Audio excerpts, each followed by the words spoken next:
என் நாடுகளை தேடி வந்தேன், உன்னிடம் கேட்கிறேன்.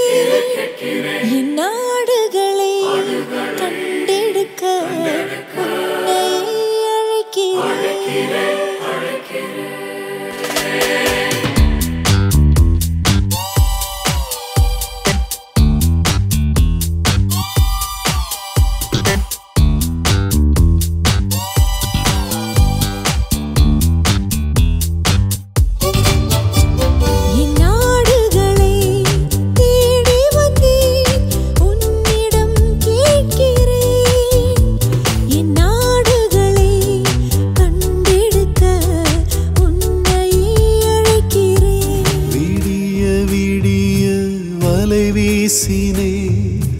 ஏசையா ஒரு மீனு அகப்படல, கண்ணீர் சிந்தி ஜபிக்கின்றேன், என் தேசம் இன்னும் மாறலையே.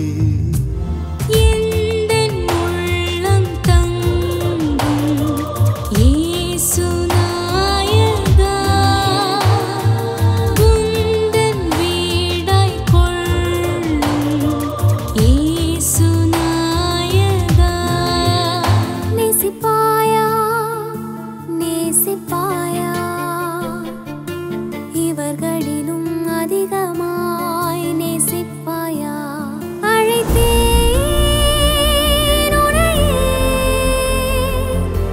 அன்பு கூறவே கூறவே ஆசையாய் ஏங்குகிறேன்.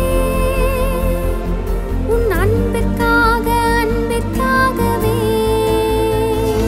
புறப்பட்டு போக அழைக்கிறார், அழைக்கிறவர் நம் ஆண்டவர்.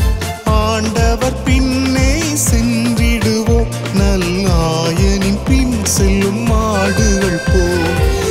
அல்லேலூயா அல்லேலூயா, என்றென்றும் உம்மை ஸ்தோத்தரிப்பேன். உங்க அன்பு போதுமே, உங்க கிருபை வேண்டுமே, உம்மை தவிர இந்த உலகில் எனக்கு ஏதும் வேண்டாமே. தேடி வந்தேன், உம் தொடுதல் நாடி வந்தேன். மன்னியும் என்ற வார்த்தையின்றி என்னிடம் ஏதும் மற்றவனாய் நிற்கிறேன், உம் பிள்ளையாய். தெய்வீக தன்மை உனதாகட்டும்,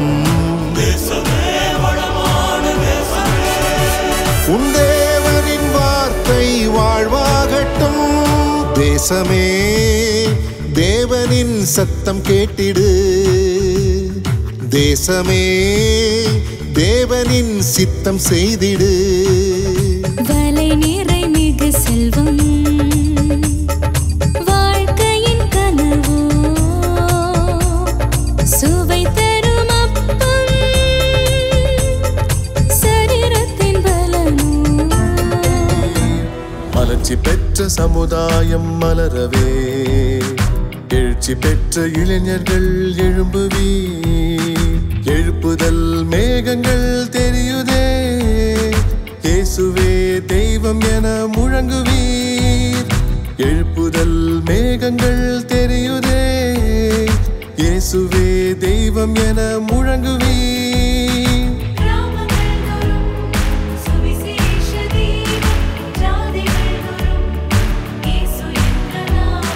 கிராமங்கள் தோறும் சுவிசேஷ தீபம், ஜாதிகள் தோறும் இயேசு என்ற நாமம். அபார துவக்கம், அதிர வைத்த துடிப்பு, ஆண்டவரையே பிரமிக்க வைத்த வீர வசனங்கள்.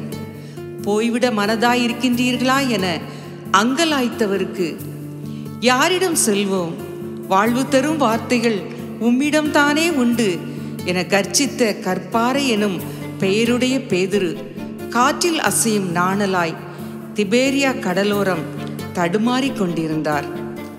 கதறி மன்னிப்பு கோரிய தருணங்கள், கல்லறை வரை சென்று உறுதிப்படுத்திய கண்கள், இன்றோ தொலைந்த தரிசனங்களோடும் சிதைந்த கனவுகளோடும் திசை மாறிய தீர்மானங்களோடும் வெறும் வலைகளோடு படகில் கூட்டாளிகளுடன் திரும்பிய பேதுருவிடம் இயேசுவின் ஏக்க சத்தம், யோனாவின் குமாரனாகிய சீமோனே, நீ நம்பிச் சென்ற மீன்கள், உன் திறமை, படகு இவைகளிலும் அதிகமாய் என்னை நேசிக்கிறாயா என்கிறார். பிரியமானவர்களே, பேதுருவிடம் மட்டுமல்ல, இன்று நம்மிடமும் இவர்களிலும் அதிகமாய் என்னை நேசிக்கிறாயா என்கிறார்.